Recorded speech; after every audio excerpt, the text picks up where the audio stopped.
Saraswati commerce academy. तो आज हम करने वाले हैं क्लास 12 की मैक्रो इकोनॉमिक्स का।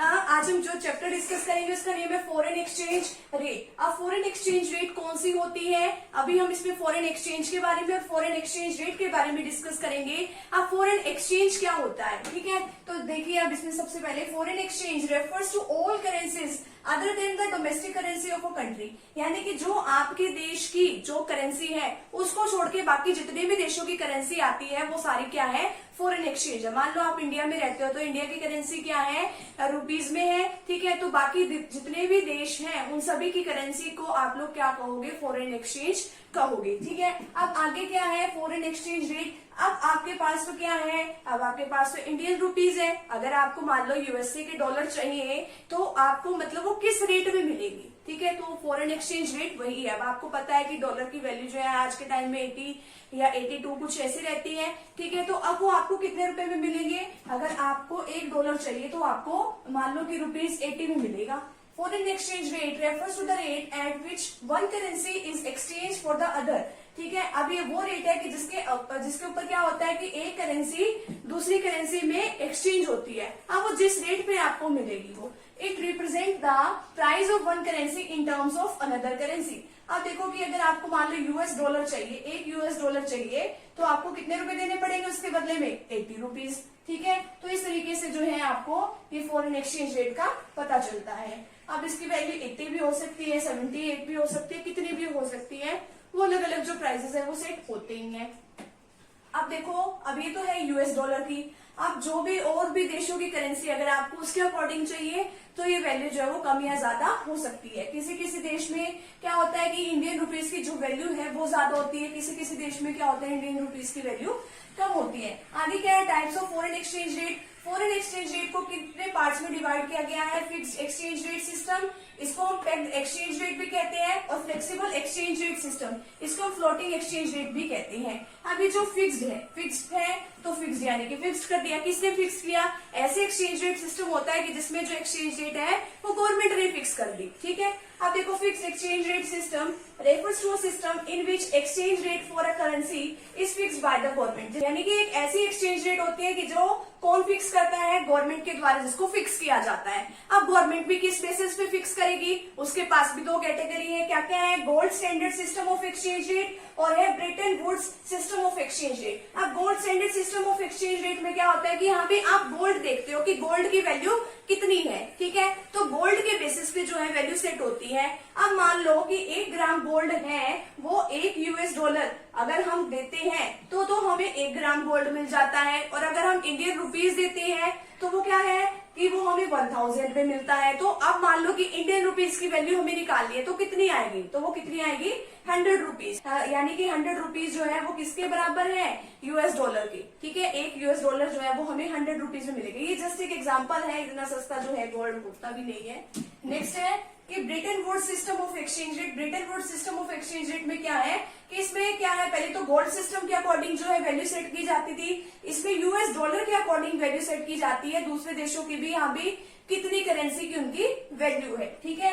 आगे है फ्लेक्सिबल एक्सचेंज रेट सिस्टम। अब इसमें तो ये है कि गवर्नमेंट फिक्स करती है, इसमें क्या है, इसको हम फ्लोटिंग एक्सचेंज रेट भी कहते हैं। और इसमें क्या होता है कि यहाँ पे डिमांड और सप्लाई बेसिस पे कितनी डिमांड है फॉरेन एक्सचेंज की, कितनी नहीं है, उसके अकॉर्डिंग जो है इसकी जो करेंसी की वैल्यू सेट होती है। Exchange rate is determined by forces, demand and supply of different currencies in the foreign exchange market. Foreign exchange market में हम देखते हैं कि अलग अलग करेंसीज की कितनी डिमांड है, कितनी सप्लाई है, उसके अकॉर्डिंग जो है इसका रेट सेट होता है। अगर डिमांड ज्यादा है, सप्लाई कम है तो रेट क्या होगा, ज्यादा, और वाइस वर्सा, ठीक है, उसका अपोजिट। अब देखो कि आपको पता है यहाँ पे हमने y एक्सिस पे ले लिया और ये OX एक्सिस ले लिया। अब आपको पता है कि जो डिमांड कर्व है उसका स्लोप डाउनवर्ड होता है, तो डिमांड ले ली हमने यहाँ पे, ये इस तरीके से बनाया, डिमांड ऐसे ले ली हमने।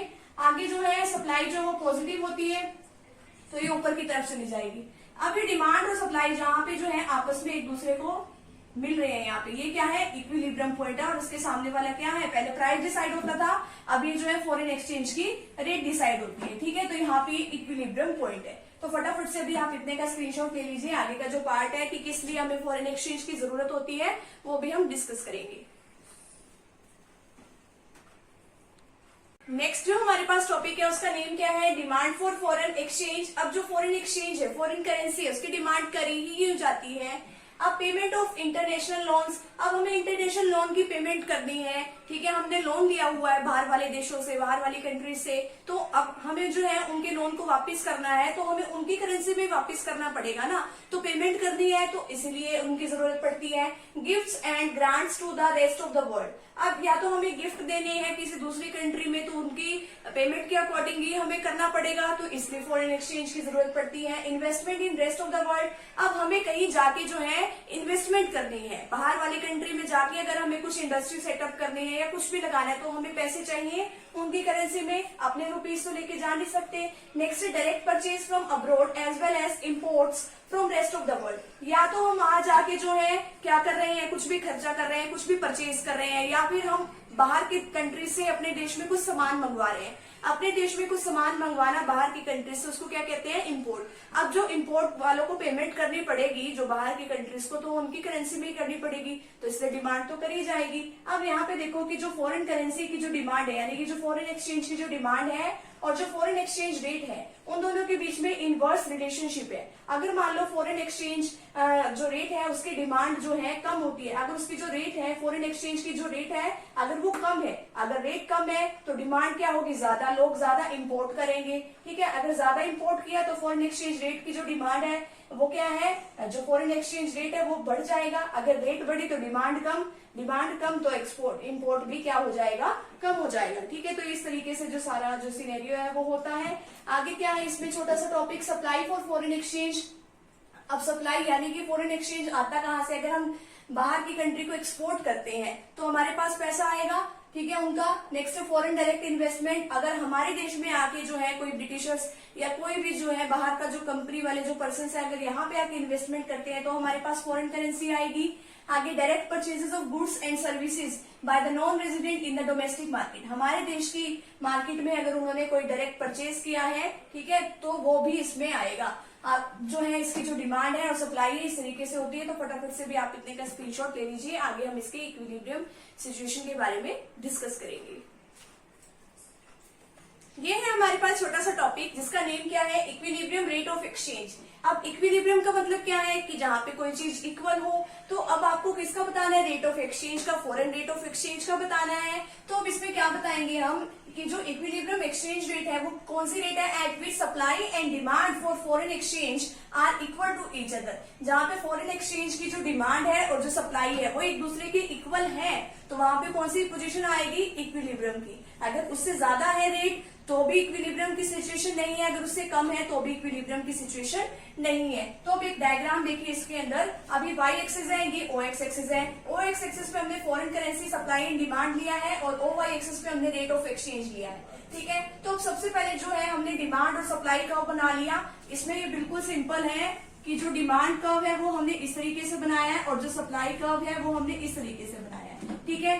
तो अब यहाँ पे ये क्या है, इक्विलिब्रियम पोजीशन है, यहाँ पे इतनी जो है क्वांटिटी है और ये यहाँ पे इसके सामने क्या डिसाइड होगा, अब ये रेट कि फॉरेन एक्सचेंज की रेट इतनी है। अब देखो कि अगर मान लो कि जो हमने है प्राइसेस जो इसके रेट है वो क्या कर दिए, बढ़ा दिए, आर से R1 कर दिए, तो ये क्या है हमारी डिमांड ना, तो डिमांड तो हमारी देखो इतनी रह जाएगी, ठीक है। लेकिन अब देखो किसी भी चीज की अगर रेट बढ़ जाते हैं तो उसकी सप्लाई तो लोग सोचते हैं, प्रोड्यूसर तो यही चाहता है ना कि हम भी जो है, हमने प्रोड्यूसर वाले चैप्टर में यही सीखा था कि प्रोड्यूसर चाहता है कि हम ज्यादा सारा सप्लाई कर दें अगर रेट ज्यादा है तो अब इसमें जो फॉरेन एक्सचेंज की रेट है वो ज्यादा कर दी, तो लोगों ने डिमांड क्या कर दी, कम कर दी। लेकिन देखो सप्लाई तो देखो डिमांड यहाँ तक है लेकिन सप्लाई जो है टोटल यहाँ तक है, ठीक है।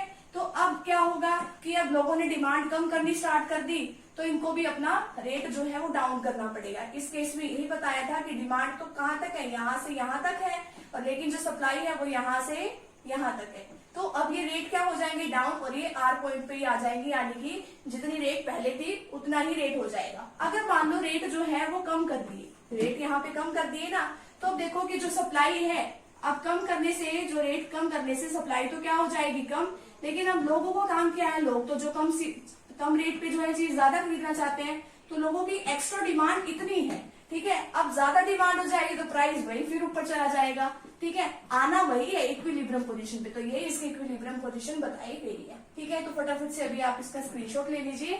आगे जो है हम इसमें डिसइक्विलिब्रियम किस तरीके से होता है उसके बारे में डिस्कस करेंगे। नेक्स्ट टॉपिक हमारे पास क्या है, डिसइक्विलिब्रियम। अब डिसइक्विलिब्रियम कंडीशंस बतानी है, impact of change in demand and supply. अब डिसइक्विलिब्रियम कंडीशंस कब होंगी, यानी कि जब इक्विलिब्रियम की सिचुएशन नहीं है। इक्विलिब्रियम की हमने सिचुएशन में क्या सीखा था कि जहां पे जो डिमांड है फॉरेन एक्सचेंज की और जो फॉरेन एक्सचेंज की सप्लाई है वो एक दूसरे के बराबर है। अब या तो इस केस में ये होगा कि डिमांड ज्यादा हो रही है या कम हो रही है, या सप्लाई ज्यादा या कम हो रही है, यानी कि वो एक दूसरे के इक्वल नहीं है। अब जो है इम्पैक्ट बताना है, increase in demand for foreign exchange की डिमांड बढ़ रही है। तो सबसे पहले तो हमने OY एक्सेस पे जो है रेट ले ली और जो है OX एक्सेस पे हमने डिमांड ले ली, demand and supply of US dollar. तो सबसे पहले तो हमने बिल्कुल सिंपल जो हमने पहले माइक्रो इकोनॉमिक्स में जो डिस्कस किया था, डिमांड और सप्लाई जो हम बनाते थे इस तरीके से, ये डिमांड है, ये हमारी सप्लाई है। ठीक है, ये हमारी सप्लाई है, ये हमारी डिमांड है। ठीक है, और यहाँ पे क्या है, इक्विलिब्रियम सिचुएशन है। तो यहाँ पे ये पहले प्राइस डिसाइड होता था, फॉरेन एक्सचेंज का क्या डिसाइड होगा, रेट डिसाइड होगा। अब देखो कि डिमांड बढ़ गई, अब डिमांड बढ़ी है तो वो इस तरफ बढ़ेगी। ठीक है, यानी कि डी से डिमांड कितनी हो गई है, D1 ऊपर की तरफ बढ़ गई ना। तो अब यहाँ पे डिमांड और सप्लाई इक्वल कहाँ पे है, यहाँ पे। तो इतनी तो अब क्वांटिटी, पहले क्वांटिटी इतनी मिल रही थी, अब क्वांटिटी इतनी मिलेगी। क्वांटिटी तो बढ़ गई, लेकिन क्वांटिटी के बढ़ने के साथ साथ अभी यहाँ पे इक्विलिब्रियम सिचुएशन है। पहले यहाँ इक्विलिब्रियम था, अब यहाँ इक्विलिब्रियम है, लेकिन रेट भी साथ साथ क्या हो गया है, बढ़ गया है। अब आगे क्या है कि impact of increase in supply of foreign exchange की जो सप्लाई है वो बढ़ गई है। अब जो सप्लाई बढ़ती है तो किस तरीके से बढ़ेगी, पहले जो सिंपल टर्म्स में ये डिमांड कर्व है, ये हमारा सप्लाई कर्व है।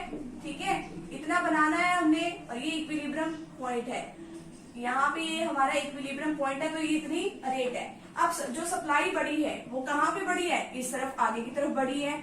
अब जो सप्लाई के बढ़ने से डिमांड और सप्लाई यहाँ पे इक्वल है, तो अब ये क्वांटिटी पहले क्या थी, अब Q1, क्वांटिटी तो बढ़ गई। अब देखो यहाँ पे रेट पहले इतनी थी, अब ये रेट नीचे आएगा, तो यानी कि जो इसका रेट है वो क्या हो गया है, कम हो गया। तो इसमें सिंपल सी बात क्या है कि अगर डिमांड बढ़ती है, सप्लाई जो है उतनी की उतनी रहती है, तो हमारे क्या बढ़ेंगे, प्राइसेस बढ़ेंगे, जो रेट है वो बढ़ेगा। और लेकिन अगर सप्लाई बढ़ती है और डिमांड उतनी ही रहती है, तो क्या हो जाएंगे, जो रेट है फॉरेन एक्सचेंज का वो क्या हो जाएगा, कम हो जाएगा। तो ये सारी क्या है, डिसइक्विलिब्रियम वाली सिचुएशन है। तो फटाफट से भी आप इतने का स्क्रीनशॉट ले लीजिए, बिल्कुल एक छोटा सा टॉपिक रहता है, फिर हमारा जो चैप्टर है यहीं पे कंप्लीट हो जाएगा। अब जो हमारे पास नेक्स्ट टॉपिक है उसका नेम क्या है, फॉरेन एक्सचेंज मार्केट। अब फॉरेन एक्सचेंज मार्केट क्या होती है कि जिसमें अलग अलग देश की जो करेंसीज हैं उनको खरीदा और बेचा जाता है इस मार्केट के अंदर। तो फॉरेन एक्सचेंज मार्केट में क्या है, foreign exchange market refers to the market for national currencies of different countries in the world. तो इस मार्केट के अंदर जो है अलग अलग जो देशों की जो करेंसीज हैं, ठीक है, जो वर्ल्ड के अंदर जितने भी अलग अलग देश हैं उनकी जो करेंसीज है उनको खरीदा या बेचा जाता है इसके अंदर। अब आगे फंक्शंस क्या है इसके, फंक्शंस यानी कि ये काम क्या करता है, क्रेडिट फंक्शंस। ये अलग अलग देशों को जरूरत पड़ने पे इम्पोर्ट और एक्सपोर्ट के लिए अगर इनको जरूरत पड़ती है तो ये लोन प्रोवाइड करता है। अब जो ट्रांसफर फंक्शन जो है, ये फॉरेन एक्सचेंज जो है ये प्रोवाइड करता है अलग अलग देशों को। अब जो इनकी परचेजिंग पावर के लिए इनको फंड वगैरह ट्रांसफर करता है। आगे ऑपरेशंस क्या है फॉरेन एक्सचेंज मार्केट की, स्पॉट मार्केट और फॉरवर्ड मार्केट। अब जो स्पॉट मार्केट है इसके अंदर सिर्फ करेंट ट्रांजेक्शंस पे ही डीलिंग की जाती है। Spot market for foreign exchange is the market which handles only current transaction, जो सिर्फ करंट की ट्रांजेक्शंस को जिसमें हैंडल किया जाता है। फॉरवर्ड मार्केट में क्या है कि इसमें फ्यूचर की जो ट्रांजेक्शंस है उसमें डीलिंग की जाती है। It is that market which handle such transaction of foreign exchange. इसमें फॉरेन एक्सचेंज की वो वाली ट्रांजेक्शंस देखी जाती है कि जिनका जो आगे रिलेशन किससे है, फ्यूचर की डिलीवरी से, यानी कि फ्यूचर ट्रांजेक्शंस इसके अंदर आती है, इसके अंदर करंट ट्रांजेक्शंस आती है। ये फ्यूचर से रिलेटेड होता है, ठीक है। तो ये इसमें छोटा सा टॉपिक है हमारे पास फॉरेन एक्सचेंज मार्केट में। तो यहाँ पे जो है हमारा पूरा चैप्टर जो है फॉरेन एक्सचेंज रेट का यहीं पे कंप्लीट होता है। तो फ्रेंड्स अगर आप चैनल पे न्यू हो तो चैनल को प्लीज सब्सक्राइब कर दीजिए, वीडियो को लाइक कर दीजिए और बेल आइकन को प्रेस जरूर कर दीजिएगा ताकि आपको आगे आने वाली वीडियोस का नोटिफिकेशन मिलता रहे। तो फ्रेंड्स अगर आपको कोई भी टॉपिक देखना है अकाउंट्स का या फिर बिजनेस का या फिर इकोनॉमिक्स का +1 या +2 जो भी देखना है आपको, उसका लिंक जो है आपको डिस्क्रिप्शन बॉक्स में मिल जाएगा। तो मिलते हैं नेक्स्ट टॉपिक के साथ या नेक्स्ट वीडियो के साथ। Thank you very much.